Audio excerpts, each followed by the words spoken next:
You know, all it takes is a fabulous award show to bring Deluxe Dave back out. But this ain't just about an award show. This is about one specific individual, and it may surprise you who that individual is. Stay tuned.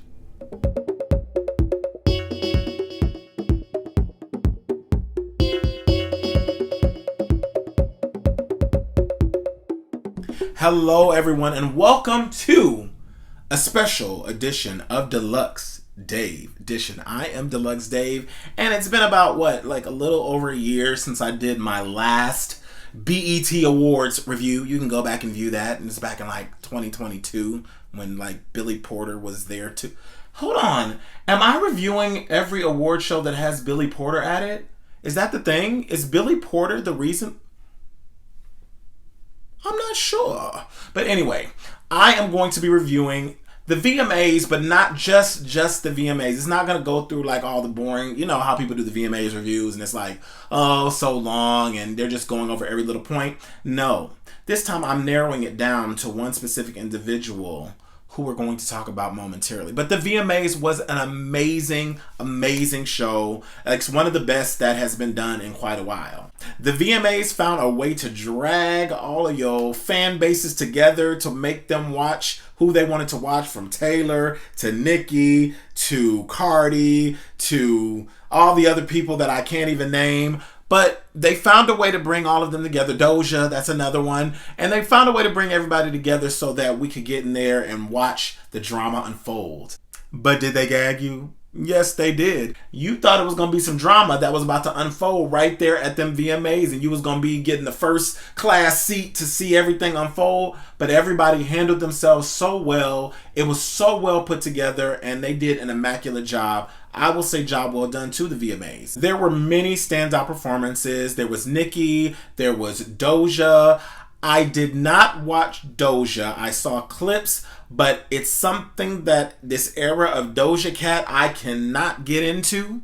I'm sorry about that. I'm not gonna, if I want to go see a horror movie or listen to horror in my music, I'll go watch The Exorcist or something like that, or go watch another movie. I love Final Destination and stuff like that. That's my type of horror, but I don't need it in my music. It's just not what I want. It's a dark era, and I'm not a fan of dark eras. As you can see, Sasha Fierce was a dark era to me, and I didn't even like Sasha Fierce. That's my I don't have many Beyonce albums that I don't like. That's one that I just can't get into. It was very it just wasn't my favorite. Anyway, I know the Beehive is going to get me. Okay, I'm an OG Beehive. I can say what I want, and mean what I say. But everything else Beyonce did, perfect, perfection. Anyway, this is about Doja. Doja's whole rollout of this thing is just, to me, it's not my thing. And I mean, I love Planet Her. I love some of the stuff she did before. This just took a way big turn that I'm not enjoying, and I'm not going to watch it. I was going to get concert tickets to it, but I'm this is not making me want to go to the concert. I don't want you, I don't like this alter ego. There's some alter egos that are kind of fun and funny. I could deal with Sasha Fierce. I could deal with Roman. Doja Scarlett, it's not doing it for me, but do your thing, Doja. There's some people that love it, and that's all that matters. We had Shakira up there tearing it up. We had hip-hop legends, LL Cool J and some other folks get up there and do their hip-hop thing. Lil Wayne, Nicki. I was so happy that they included Nicki this time with this hip-hop awards. And when I think back to all the times that she was not included in many of the hip-hop celebrations that they had, even the one back in 2016 that y'all thought I forgot about, but I didn't forget that y'all didn't include her when you had all them other female rappers up there. You did not include her. Now she had her chance to come here, and it just felt really good to see her up there because she is part of hip hop. Whether y'all want to accept it or not, she is part of it. She brought pop into some of the hip hop genre, which people really fought her on that, but she did it, and I love that she did it. It was not done in any other way by any other person. Y'all can say it all you want. No other person did that for pop and brought it into like she did. She brought it to another magnitude, and she must be respected for that. I'm sorry. Y'all can say what y'all want. Also, side note, BET, y'all be trying to play in her face all the time, and I see y'all. I see what y'all did. I know it's like a burnt bridge now, and y'all ain't even worried about it because y'all be playing in her face. every single time. But it's okay because she's not coming to the award. Y'all like, we ain't giving her no award. It's fine. But please recognize what y'all are doing. But it's all right, y'all. Y'all do you. You be BET. I'll be over here on MTV. Thanks. Hold on, side note, I'm not going to be over here like on MTV because my friend had to remind me the other day that MTV was kind of actually against hip-hop in the beginning, and then they kind of reversed it, and now they're trying to go more towards like the black audience, so I kind of see what they're doing there. They're mixing it up because you remember how VH1 had all the black shows, now MTV has all the, like, they're trying to do a little switcheroo. Before we know it, BET going to be like a white network. Well, would that work? Wet? No, it's not going to work. Anyway, that's all I have to say about that. But let's center all of this in right now. I'm coming to one of the performances that I'm going to talk about today. You think I'm going to cover the whole performance and everything like that, but no, I'm not even critiquing the performance. I'm just talking about the performance between Megan Thee Stallion and Cardi B. Note how I said Megan Thee Stallion first before I said Cardi B. Today I'm here to talk as an outsider looking in at Meg Thee Stallion as an artist, as what she is. I don't think that Megan Thee Stallion realizes her power and what she holds with her. Megan has kind of been here, like when she first came out, she was in the spotlight, she was getting the attention, everything came along, and then the narrative kind of changed when she met Nicki Minaj. So that whole thing was set up by the fans, and she met Nicki Minaj, and then the Hot Girl Summer took off, and then a lot of different things. Then she got the Beyonce collab. So I feel like she has been collabing a lot. And when it comes to like her solo work, she hasn't been able to stand independently. So in my opinion, Meg did not need to come back with this bongo song in order to like re-enter into the rap field. I feel like she should have entered by herself. I do feel like sometimes it's smoke and mirror with Cardi. Like I'm gonna call her smoke and mirrors instead of Cardi. You get a presentation that's in front of you and it looks great. There are many accolades and many things that come along to it, but in all actuality, I feel like you're dumbing down yourself and you're making her go higher. That's how I really truly see it. And I know Barty Gang ain't gonna be happy with that comment, but look, I'm just telling it how it is. Many of the people that have come around, I don't believe in I'm not talking about a Cardi curse, it's nothing like that. I've heard about that, but I don't believe in that. I just believe that the people that are surrounding herself, they may feel a sense of that they need her in order to get ahead, and they already have it within themselves. And that's what I really feel about Megan Thee Stallion. Before any of this stuff transpired, before anything happened, Megan already had the tools that she needed to be the next queen of rap. And I mean that. Like, I totally mean that. She can be still the next queen of rap. I feel like there were a lot of missteps and things that happened in between what happened with Nicki and then getting the WAP. The WAP looked great. It had all these accolades. It's one of the highest rap songs. You know, it looks great in the sense of things, but what are you doing to yourself as an artist? You had this big thing with Tory Lanez that went on and everything like that, and that kind of dampered things, but I feel like she just needed a right mentor. And I don't think that Cardi is like a mentor. She hasn't been in the game long enough to be a mentor or anybody that's going to come in and try to tell anyone what to do in this game, because you ain't been in it long enough to actually know what's going on. You're still being controlled by whatever's around you. So anybody that hasn't been in the game that long really has no business coming up and telling anybody or mentoring anybody on what to do when you have one album out. And I don't care if it had a Grammy or not. It's one album. If you have consecutively put out things and not been in all these collabs and been able to stand 10 toes down and be in this game with these men and be in this game and know what hip hop really is, then you can start to, all this recycle stuff that Smoke and Mirrors is giving, it's not the real thing. And I think that's where I feel like Megan has that part of it confused. And I don't know, maybe her PR team is planning all this out. Maybe they know that Megan was getting more cheers than Cardi out at the MTV Music Video Awards. And people mess with Meg. Even Barb's mess with Meg. And that's the crazy part. You have a backing. You can build a fan base, but a lot of times you still are lagging onto the tails of Cardi, which her fan base is great, but it's a fan base made of people that just hate Nicki. And you know, it's really true. The world came together when that shoe was thrown. When that shoe got thrown, the world came together and it's like, oh, okay, we got somebody to take this one down, and we're gonna go ahead and we're gonna put these people together and we're gonna get this girl out of here. And it didn't happen. Guess what? It didn't succeed. And now you see what happens when maybe you have to learn your way. You have to take your missteps and stuff like that. But I really hope that she comes full circle and comes back around and realizes the power that she actually already holds. Meg, you have the power to already march forward and be in this position of next queen of rap. Even though Bongos got all this attention, I feel like they're trying to run back and recreate what WAP was, and that will never be again. Like I said, WAP was what it was for the moment. We were in a pandemic. It was a light and bright song. We're in not a better world, but we're just in a world that is different than what it was back during the pandemic. So Bongos it has a great beat, it has a good sound, but now people are looking for lyrics. They're looking for things that are actually going to hit. It sounds wonderful, but it's the same old, same old. Megan actually has substance that she can discuss and talk about. And I know she's probably already working on this stuff. And I know she's probably going to get some solo stuff that's going to come out. All this under Cardi, and like, you don't need that. I don't know who even told you you needed that. She needs that more than you. Smoke and mirrors. She needs that more than you. She needs you more than you need her. And it's not to separate y'all. I know y'all might be friends in the industry. Y'all might have whatever y'all got going on. But all in all, you have the power to take over and be the next queen of rap and do what you got to do. I mean, I'm making a bold statement here because, I might get attacked by the barbs or something like no, she ain't going to. No, Meg has what it takes. And I think she knows that. But the relinquishing of power and getting everybody else getting out of her ears and her knowing that she can step into that would be amazing and tremendous.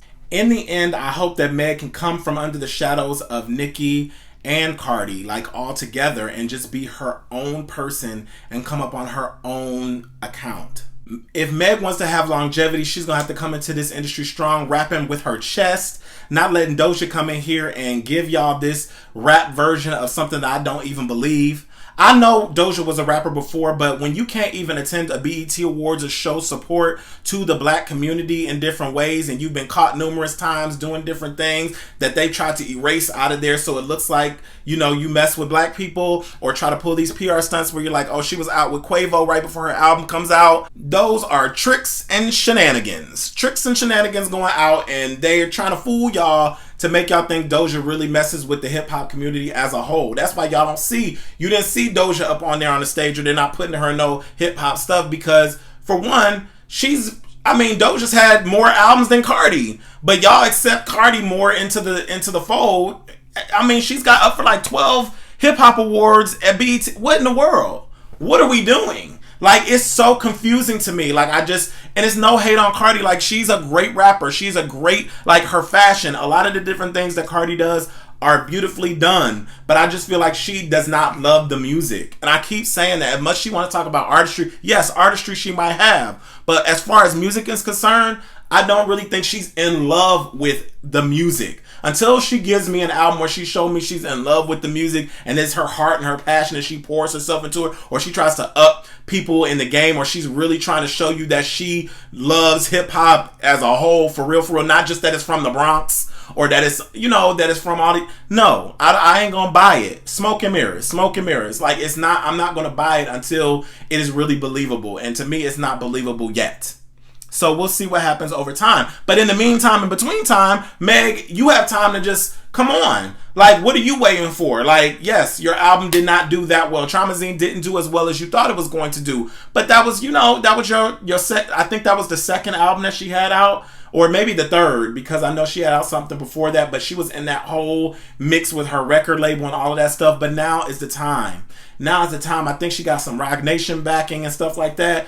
Do what you gotta do, Meg. I'm actually rooting for you, even though in the beginning I was kind of like hesitant because I was like, you know what, she played Nicki in her face and da-da-da. I was all on that bandwagon. But actually, in all reality, you tried to do what was best for you at the time and said, look, I'm trying to come up quick, but sometimes that quick come up could be the quick downfall. And that's all seriously, WAP was looking so great and everything like that, but then when you start to release your solo work, Good News was good. That could have done a little bit better, but I don't know what happened along the time, and it could have been all the things you were going through at the time. So if I'm being insensitive to that, please, I apologize. This ain't the normal Deluxe Dave where I apologize, but I'm saying If you was going through all of that at the time, even if you never see this video, if you was going through all that at that time, I understand and I get it, but I hope now that you can pick yourself back up and get back onto the track that you need to be. I have compassion for that because I know how much you went through in order to be where you're standing now. So I congratulate you on Bongo. So look how I did that little positive spin there. Don't y'all like that? Deluxe Dave is changing.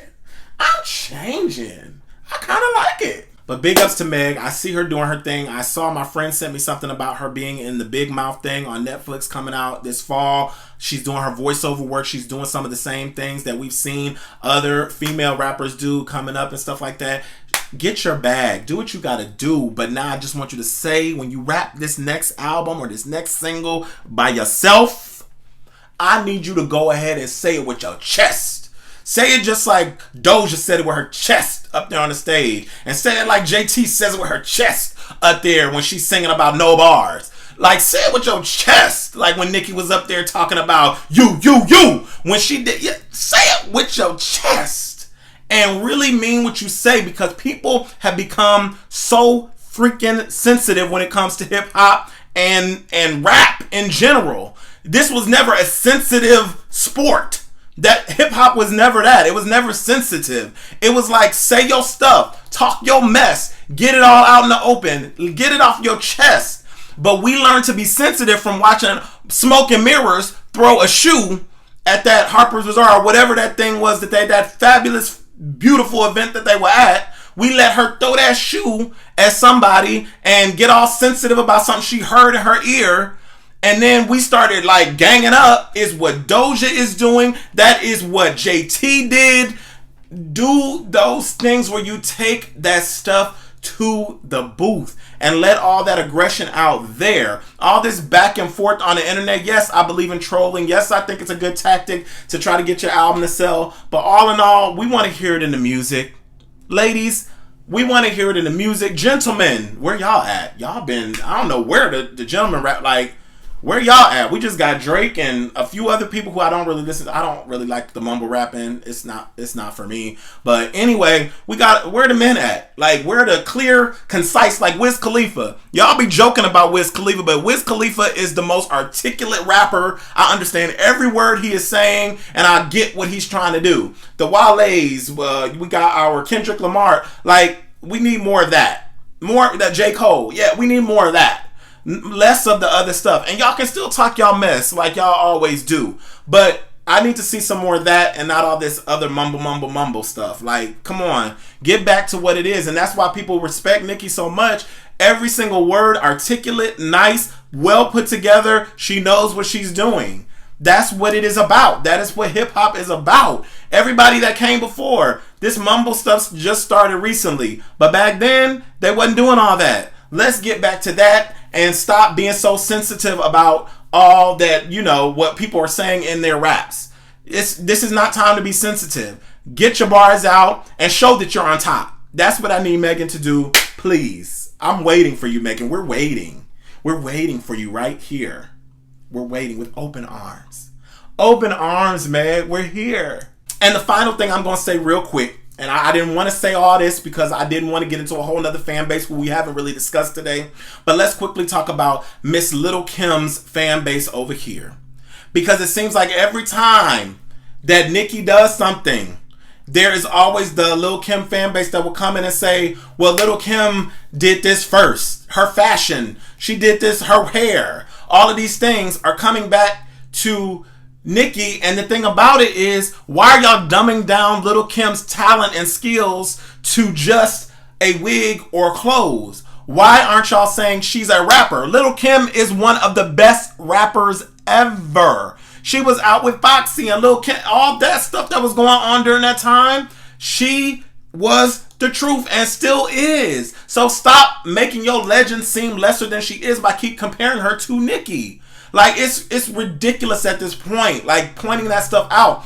If you said you're the first at everything, Lil Kim fans, if you think you're the first at everything, let me tell you something. Y'all be the example for the Barbs and the Barty gang. Y'all were the first. Like, y'all was like the rap fan base that really backed up Lil Kim when she was in prison, all of the different things. So why don't y'all be the example and stop all this bickering back and forth and saying she was the first? Uplift your queen. Let her start telling the Cardis, the Nickies, like, get her on a track. Like, I want to see her come back into the fold, not embarrass her. Like, that was embarrassing what happened with Meg. Meg, you really should have put out that plan B. Even whatever they told you, it should have come out. We would have loved to have heard that from her. But the people get into the ears and y'all listen to all these people.